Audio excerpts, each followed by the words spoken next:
Green Bones. Kaya maraming salamat po sa marami pang ganito. At nasa Netflix na rin po syempre ang Green Bones. Nakakatuwa dahil ang dami pong hindi nakapanood ng MMF. Ngayon lang nila napanood. Nakakatuwa kasi parang everyday, lagi na lang may nagsisend sa akin ng video sa umiiyak sila na para bang sapul sila sa pelikula. So, I'm just very grateful po na naging parte ako ng pelikula na ito. At grabe, sana patuloy po tayo makagawa ng mga ganitong klaseng pelikula. Yun naman, kasi napakahusay mo sa Green Bones. Yung impression mo na kailangan sa pelikula, ganun maganda rin yung material.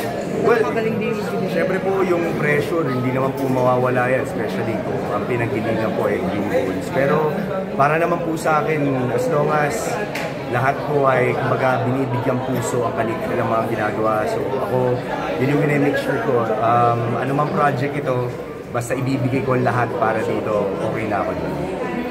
May pera ba sa episode after nyo? Yes, may gagawin po akong bagong teleserye, pero sa ngayon, hindi ko pa po pwede i-announce kung ano po ito, but sinisigurado ko po na magiging sobrang ma-action ito. So, abangan po natin. Inaabangan na naman tayo ni Bianca dun sa Sangre. Ano yung feeling ng boyfriend na gano'n? Nakaka-excite kasi ngayon para nauhook din ako kakapanood ng Sangre. Nakakalungkot na syempre ang dami mga namatay noong 2016. Pero ang sabi ko nga, kinakailangan siyang mangyari dahil syempre panibagong yugto na noon ng Encantadia. Hindi po yun para kumbaga hindi bigyan ng pagmamahal o respeto yung mga nauna, kundi para magbigay po ng bagong daan para po sa mga bagong generation po ng Sangre. So, I'm looking forward sa paglabas po ni Bianca sa Sangre dahil 2 taon po ito ng buhay niya na talagang dugot pawis ang inalay niya dito, hindi po ito naging biro. Maraming beses na dahil dito nag-aaway kami, pero sobrang worth it. Kasi syempre, wala po kaming oras eh. Kasi ginagawa ko nung time na yun, sa video, ginagawa ko yung Black Rider nun. Sangre na ginagawa niya. Kasi naglolong to, Sangre pa rin yung ginagawa niya. So, syempre, yung hirap ng paggawa po ng ganitong klaseng teleserye ay kumbaga, hindi naman po talagang maalis. At kumbaga, na-excite lang po ako na maipakita po ni Bianca yung pinaghirapan niya. Pero may hirap nag-awayan ka naman, mas may mas kaya na yan. Oo naman po. Siguro, tagal na rin, parang matututo ka na rin na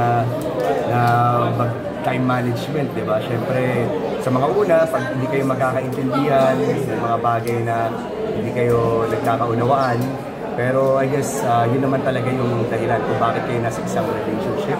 Kumbaga pinupunan niyo yung pagkukulang ng isa't isa. Yes na. Kaya ito ba yung level up? Level up meaning... Engagement?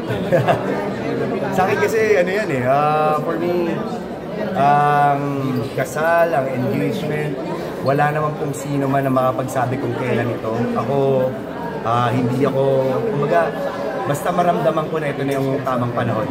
Dapat siya yun. Gagawin ko. Siya naman talaga yun. Nakita mo rin sa tayo mga katao. Oo naman, parang syempre hindi naman kami magpipitong taon na po kami next month. So parang wala na ibang dahilan, di ba? Parang kasi may tinatawag na 7 year each. Wala, di na ako naniniwala dyan. Basta parang feeling ko first, second, third year namin, lagi kaming maraming mga problema pinagdadaanan. Pero lagi rin namin itong nalalampasan. So I'm sure ano mang problema, pagsubok ang dumating sa amin, alam namin na kaya namin kasi sentro namin ng Panginoon dito. Maraming sa pwede kang picture. Sige. Picture pa rin. Pwede naman po.